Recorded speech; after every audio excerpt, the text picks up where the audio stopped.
Welcome everyone to the third episode of Maintenance Untangled. Hope you enjoyed our first two sessions and that you're sharing them with your networks.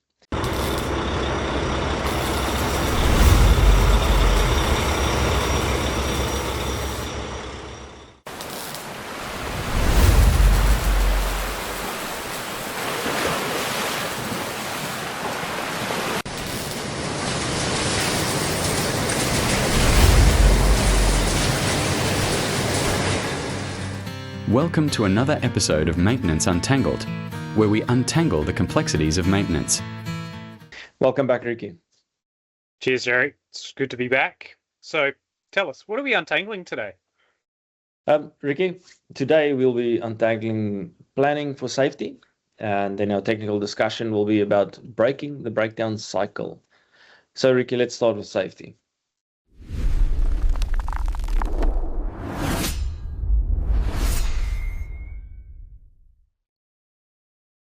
So Derick, planning for safety, what's that all about? Ricky, safety isn't something that just happens. It's something we create through preparation, awareness, and action, whether it's on site in the mining industry or in any other workplace. Planning is the foundation that keeps people actually protected and operations running smoothly. So Derick, you're telling me that planning for safety shouldn't just be a slogan. It should be the backbone of every successful operation. So when you take the time to plan, you're saying we're just not just ticking boxes, we're actively preventing incidents before they happen. So I suppose, what are some of those examples of what that looks like in the industry?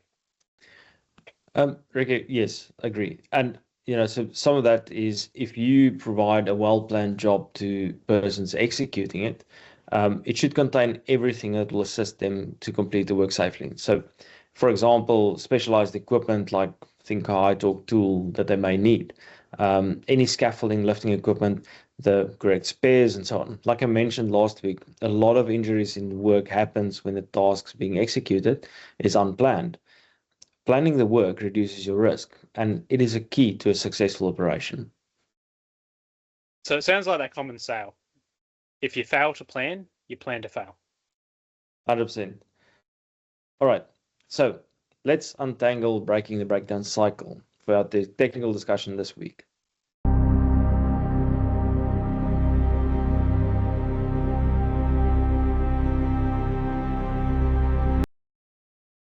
So breakdowns, obviously they happen. Everyone experiences them. But surely they're not meant to happen all the time. Agree, Ricky. Who can relate to the late night calls, the late night drives to work to go and support the team to fix yet another breakdown, getting 4 to 6 calls every single night? Who can relate to this? Well, I will tell you, I was there. I had a newborn, and in between a newborn and 4 to 6 calls every single night, the sleepless nights, the constant phone calls, the never-ending breakdown cycle, I just could not do it anymore. And that's when I developed this recipe of how to break the breakdown cycle. Now, I didn't think up the recipe and then rolled it out and we did it. We learned the hard way. We made lots of mistakes. We learned what works, what doesn't. And in hindsight, I formulated this recipe and realized, these are really the things that made it successful. So today I want to give our listeners a recipe on how to break the breakdown cycle, right? So there's 5 key pillars, and I will briefly touch on each of them, and they are discipline, structure, plan, and plan some more, strategy, and then analyze. Now, firstly, discipline. You need to instill the discipline in your team and sometimes your management that shutdowns should happen when they are planned. You do not move your shutdown a week this way, a week that way, based on the big breakdown or due to production requirements. Do not move them. Why is that important, Derick? Ricky, every time a shutdown is moved, right, it's inviting chaos and breakdowns. Remember, your shutdown frequency is set based on specific equipment requirements. Then when you alter that frequency, or when you do it outside of that frequency, you're actually inviting a potential breakdown into your midst, because you're now doing your maintenance not as per your predicted PM. So adding to that, the next thing in terms of discipline is you should then start to implement a rigorous work management process.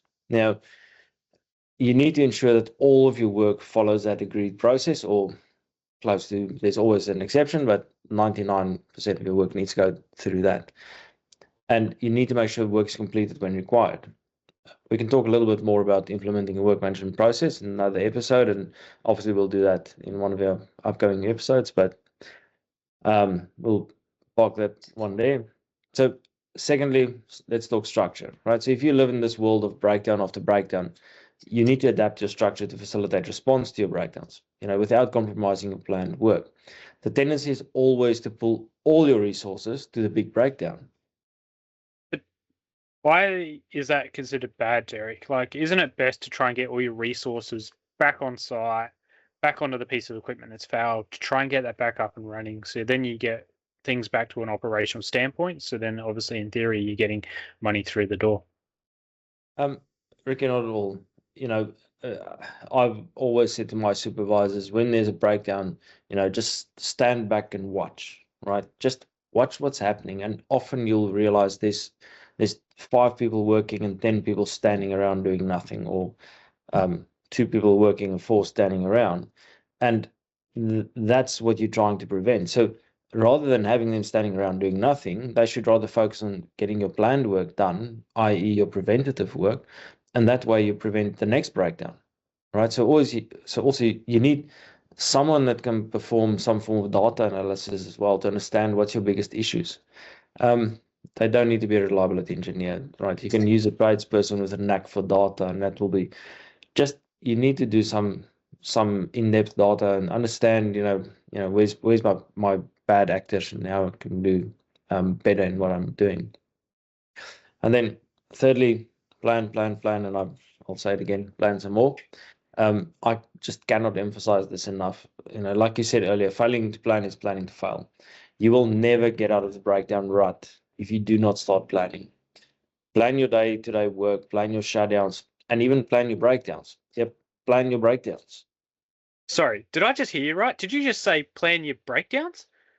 But Yep. Isn't the idea to get the plant up and running again? Like, how do you plan for your breakdowns, Joe? Okay, plan your breakdowns. So often when the breakdown occurs, like I said earlier, everybody rushes in, and we're standing around and we're scratching our heads and we're fixing and we're wasting time and we're inefficient, right? So instead of doing that, stop immediately. Go to a whiteboard or a piece of paper, wherever you want to do, but just write up a basic plan of what needs to be done and who and by when you want it done. At least that way you start embedding a planning culture. And when you start creating that culture of, planning a breakdown, you very quickly realize how many resources you need, how many people you need.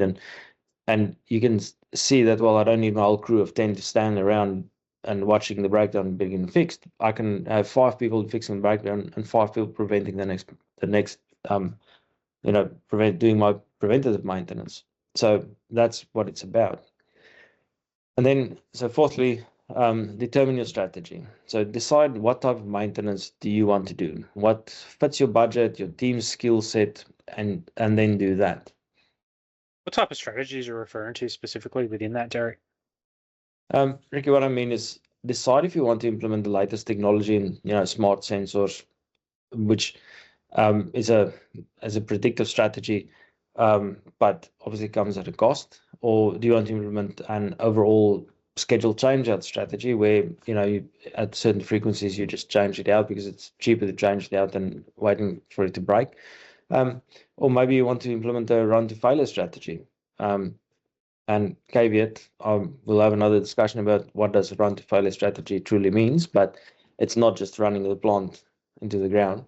But whatever you and your team decide, make sure your team is on board, and you and your whole team is pulling in the same direction. And then lastly, like I said earlier, start doing some analysis on your data. Understand what's happening. Use helpful tools like Power BI, like we discussed last week. But you need to start somewhere, and a good time is always now. I've often heard people say, but our data, isn't very accurate. It doesn't matter. Start analyzing it, because then you can start looking at, why is my data not accurate? Are we not putting enough feedback in? Are we not closing work orders? Because once you start doing analysis, you can really pinpoint, where's my bad data sources, and then you can start improving that by educating people. And then the next is you can then really start looking at what's your bad actors. So look, Ricky, I've tested and tried the strategy a few times, and every single time with success. If you really want to achieve a balance and get your sleep back and stop the midnight phone calls, implement these 5 steps, and you'll be absolutely amazed how much smoother things go within a minimum of 6 month period. Sometimes even sooner, up to 3 months, but at least within this first 6 months, you'll see a difference. Now, Derick, have you got any further resources that someone can go to and look at this information a little bit more?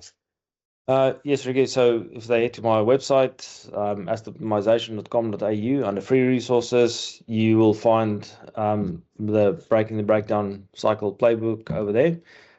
It's a step-by-step guide. It gives you more information of what I've just spoken about. It's absolutely free. You don't need to put in your email address. There's no strings attached. You can download it, use it, don't use it. Feel free to send me feedback whether you like it or not, or whether it's useful or not. Sounds good. I'll make sure there's also a link below for those who also want to access it directly from this video. Awesome. So, Ricky, what's up for next week? So next week, we're talking about data governance and the importance that plays within your CMMS. I've got some great examples between 2 teams, but I'll explain that in a little bit more detail. It's something I'm passionate about, as you know, so I'm really keen to share that story with you, Derick. Awesome. Ricky, we're looking forward to it. And look, that's a wrap for today's episode. I think we've covered 2 powerful topics: planning for safety and breaking the breakdown cycle, and even planning your breakdowns. And I hope you're walking away with some insights and that you can use right now.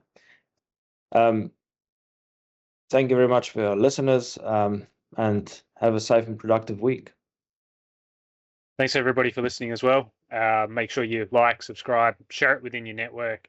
We really want to get the message out there. And if you've got anything that you want to hear on the podcast, don't be afraid, comment. Be more than happy enough to look at discussing those on a later podcast. Bye for now. Awesome. Keep untangling maintenance.